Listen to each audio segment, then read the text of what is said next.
Get started with Coach Traylor, JJ.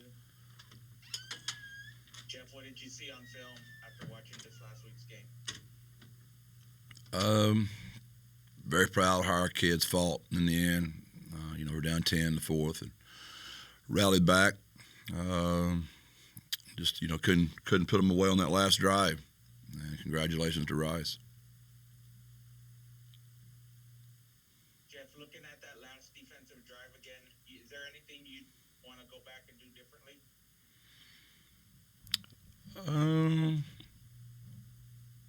Yeah, obviously when it doesn't work, there's a lot of things you wish you could do differently, but it wouldn't do any good to speculate on any of that.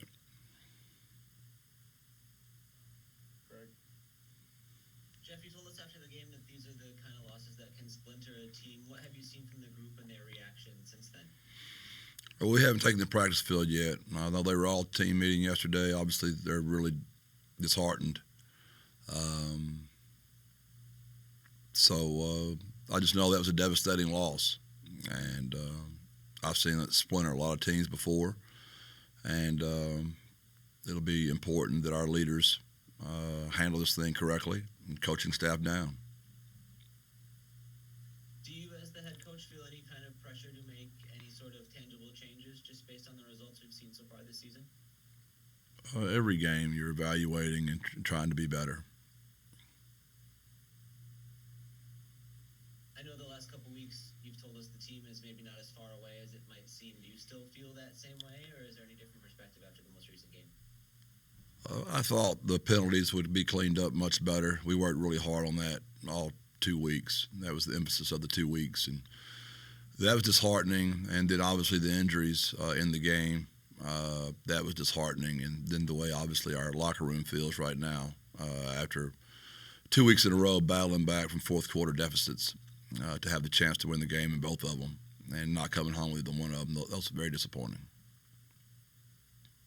You mentioned the penalties. What led to the amount of false starts specifically, and how do you patch that up going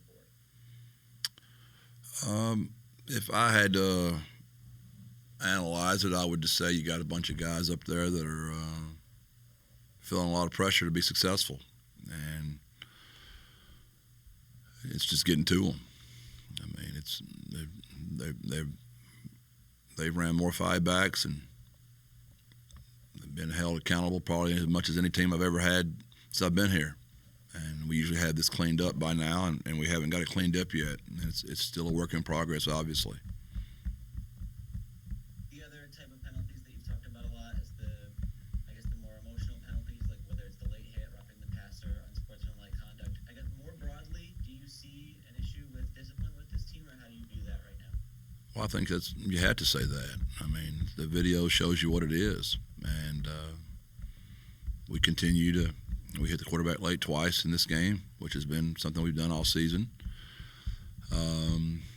Had the hit out of bounds. Those are things that have happened periodically when you're coaching, but not with the consistency that we're used to. We've done here in these first 6 games. We're extremely disappointed about it, and it will continue to be a focus on our team.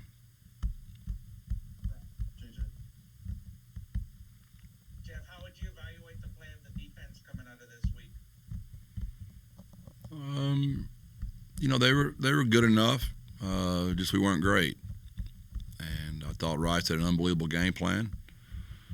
They had a lot of times they had better calls than we did, and much credit to Coach Bloomgren. And I thought our defense was good, but just not good enough. On the offensive side, did you guys change anything with Owen? He looked a little bit more confident this week. No, it's nothing different. He just 6 games, kid gets better every week, and I'd say that you're getting to watch a young quarterback grow up right in front of your eyes, and there's going to be a lot of fun watching that kid play the next 2.5 seasons.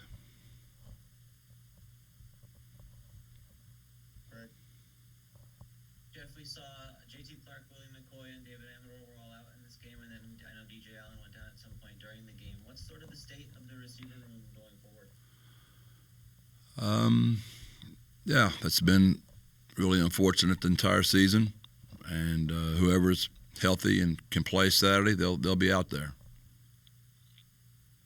You've talked at a decent length about the offensive line injuries as well. Do you see a path to getting those guys healthy through the year, or are there any long-term situations or things you'll be battling the rest of the season?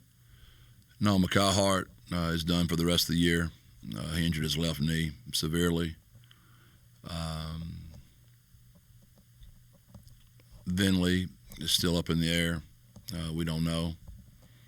So, obviously we lost Luke Lopez for the year during fall camp.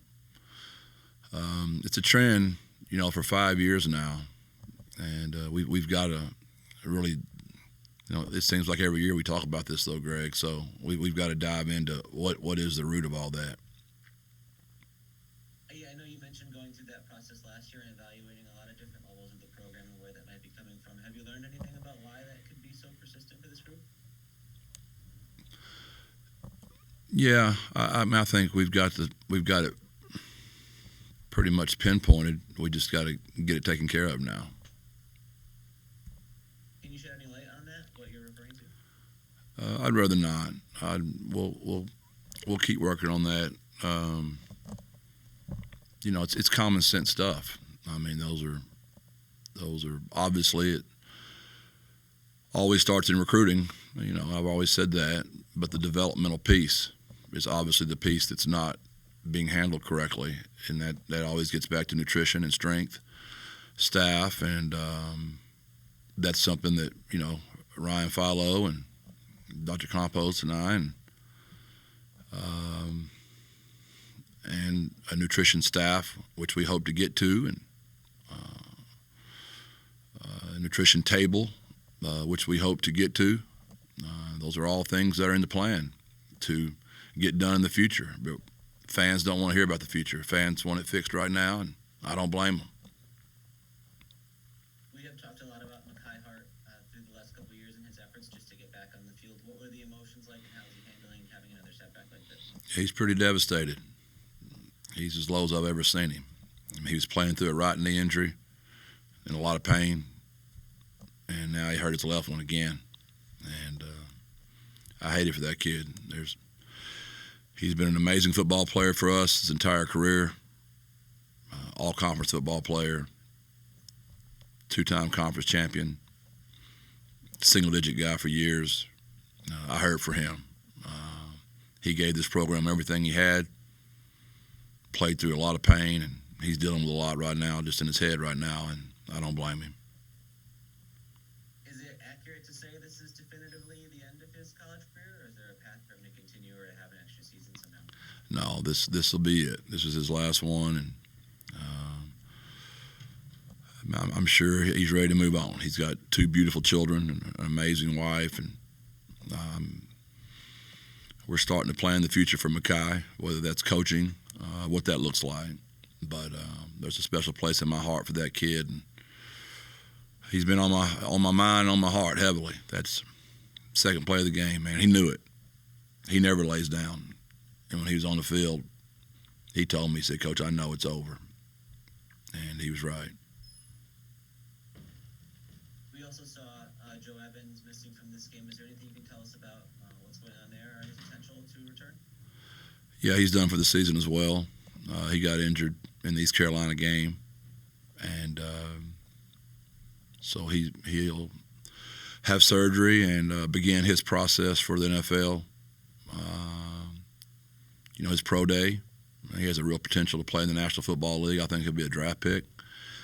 And we got to start working towards that goal for him. Another kid that's all-conference football player, multiple conference champions, single-digit guy for years.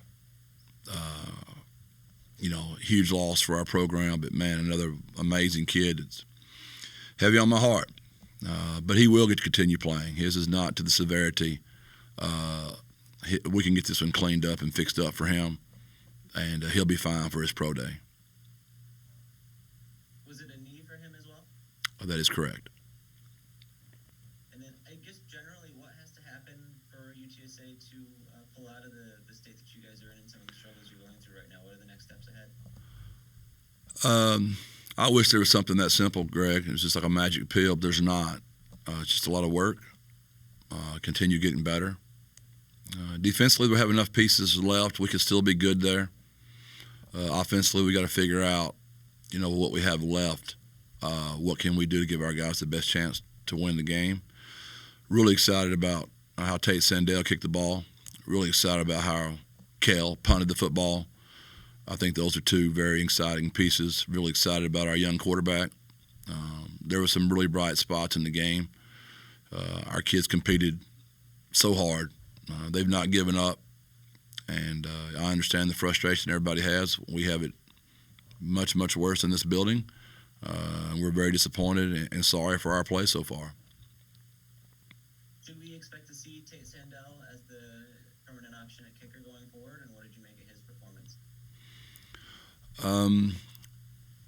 I thought he was really good, and kid's been kicking well all year. We'll evaluate that and make a decision. Is there anything you have to do with the team to help them keep a sense of patience and kind of keep focused on steady improvement and the things that it takes to get better? Yeah, you just got to stay with them. I mean, you got to hang in there with those guys and keep finding a way to motivate them. Football's a hard game. And that's why, in my opinion, it's the greatest game. And I know I've shared with y'all a million times that I've coached all the sports, and it's the closest one to life. Life is very, very hard. And it's what makes football so wonderful, too, because a lot of people use football to escape from life. That's their 4 hours of their day or however long they give to the game. And when your favorite team doesn't play like the fans are used to seeing them play, that even makes that hard life they had even harder. And it's an interesting parallel of life and fans cheering for teams and teams trying to play well.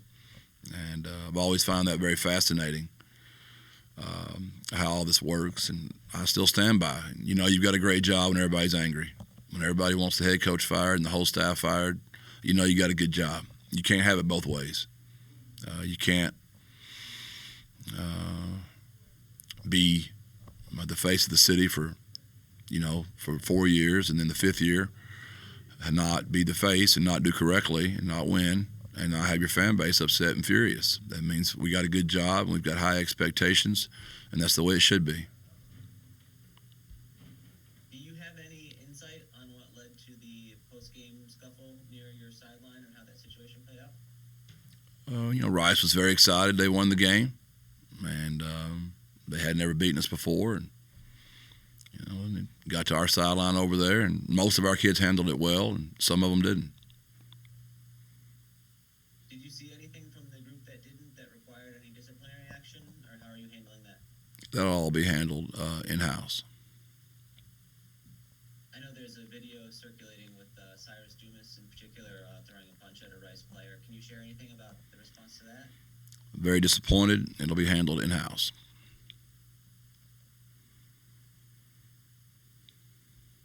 Anything else for Coach Traylor this morning? All right, thanks everyone. Thank y'all. God bless. Birds up.